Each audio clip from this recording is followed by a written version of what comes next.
Hello students and welcome back to part to glory. आज आपण शिकणार आहोत कोरोमंडल फिशर्स. तर ही फिशर्सची लाईफ कशी असते ह्यावर पोयम लिहिली आहे. या पोयमचे कवयित्री म्हणजेच पोएट आहेत सरोजिनी नायडू. त्यांना नाइटिंगेल ह्याची पदवी मिळाली होती. त्यांनी खूप सारे पोयम्स लिहिले आणि 1916 मधली ही पोयम कोरोमंडल फिशर्स त्यांची एक खूप छान पोयम आहे जी आता सुद्धा आपण वाचत आहोत. तर एक एक सेंटेन्स आणि त्याचा मीनिंग आपण समजून घेणार आहोत. Let's start. Rise brothers rise, the wakening skies pray to the morning light. आता राईज ब्रदर्स राईज, जो फिशर आहे, फिशर्स म्हणजे जे मासे मारतात, मासेमारे, ते त्यांचा जो लीडर आहे तो सगळ्यांना बोलतो आहे की चला मित्रांनो उठा, बंधुआंनो उठा, आपल्याला जायचं आहे. द वेकनिंग स्काईज, वेकनिंग म्हणजे सकाळ होत आहे, पहाट होत आहे. वेकनिंग स्काईजचा अर्थ आहे द स्काय ॲट डॉन, उगवणारे आकाश. ठीक आहे. प्रे टू द मॉर्निंग लाईट. आता हे एक पर्सॉनिफिकेशन दिलं आहे की स्काय प्रे करतंय मॉर्निंगला. ओके. बट ऍक्च्युअल मध्ये मीनिंग असा आहे की उजेड होत आहे, सकाळ होत आहे. Okay. The wind lies asleep in the arms of dawn, like a child that has cried at night. That has cried all night. तर ह्या सेंटेन्सचा अर्थ असा आहे, the wind lies asleep in the arms, म्हणजेच जो रात्रभर वारा वाहत होता, सोसाट्याचा वारा वाहत होता, तो आता पहाट झाल्यानंतर शांत झाला आहे. शांत कोणासारखा झाला आहे? तर एका लहान बाळासारखा झाला आहे. जो लहान बाळ रात्रभर रडत होता त्याच्यासारखा हा बाळ शांत झाला आहे. तर हे सुद्धा पर्सॉनिफिकेशन आहे. ह्युमन क्वालिटीज दिले आहेत इकडे विंडला. Okay. Come let us gather our nets from the shore and set our catamarans free. चला आपण जाऊया आणि आपले जे नेट आहे, जाळे आहेत, ते घेऊन जाऊया समुद्राच्या किनाऱ्यावर आणि आपले कॅटमरन्स, कॅटमरन्स म्हणजे जी नाव असते ही वाली, ती काढूया बाहेर आणि निघूया. To capture the leaping wealth of tides. Capture leaping, लीपिंगचा अर्थ काय आहे? उडी मारणे. ठीक आहे. कॅप्चर म्हणजे जे समुद्रात वेल्थ, आता ते वेल्थ कशाला म्हणू शकतात समुद्रातल्या, त्यांच्यासाठी मासे म्हणजेच फिश हे त्यांच्यासाठी लीपिंग वेल्थ आहे, उड्या मारणारी वेल्थ आहे.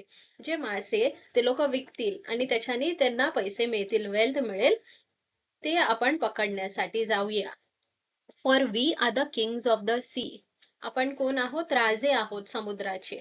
कारण समुद्रात प्रवास करणं किंवा समुद्रात मासे पकडणं खूप कठीण असतं आणि हे मासेमारे आपला जीव धोक्यात घालून मासे पकडायला जातात, पण त्यांना समुद्रावरती खूप विश्वास असतो आणि खूप प्रेम असतो, त्यासाठीच ते जातात.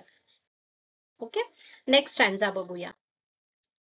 No longer delay, let us hasten away in the track of the seagull's call.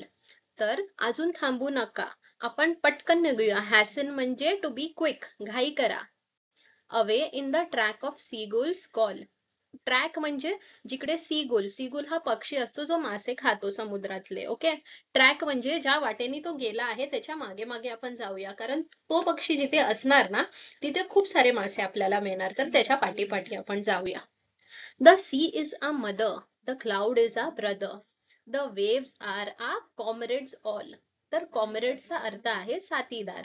A person who fights on the same side, आपला सोबती. ठीक आहे. तर जी समुद्र आहे ती आपली आई आहे आणि जे ढग आहे ते आपले भाऊ आहे. ओके.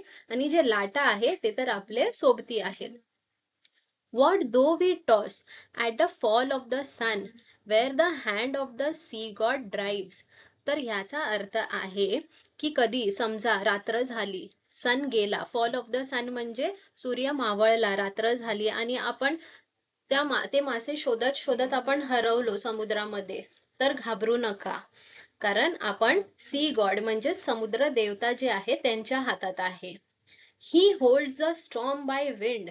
तर ते जे वादळ येतात त्यांना ते त्यांचे केस धरतात. आता इथे सुद्धा पर्सॉनिफिकेशन आहे, वादळाचे केस कोण धरू नाही शकत, बट इकडे कवयित्रीने तसं मेन्शन केलं आहे की जे समुद्राचे देवता आहे ते त्या वादळाचे केस धरतील आणि will hide in his breast our lives. ते आपला जीव स्वतः वाचवून आणतील. ओके. हे या सेंटेन्सचा मीनिंग आहे.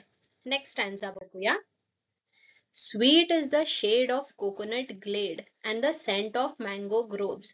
तर गोड वास किंवा छान वास येतो कोकोनट ग्लेडचा, जे सगळीकडे असं नारळाची झाडं असतात आणि मध्ये जी जागा असते त्याला कोकोनट ग्लेड बोलतात. ओके.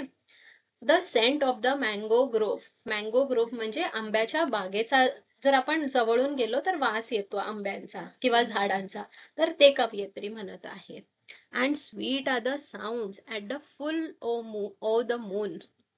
म्हणजेच जो सँड आहे, जे वाळू आहे, त्याचा आवाज, ते पण जेव्हा फुल मून आहे, फुल मून म्हणजे पौर्णिमेची रात्र, जेव्हा चंद्र पूर्ण गोल असतो त्याचा आवाज. ओके.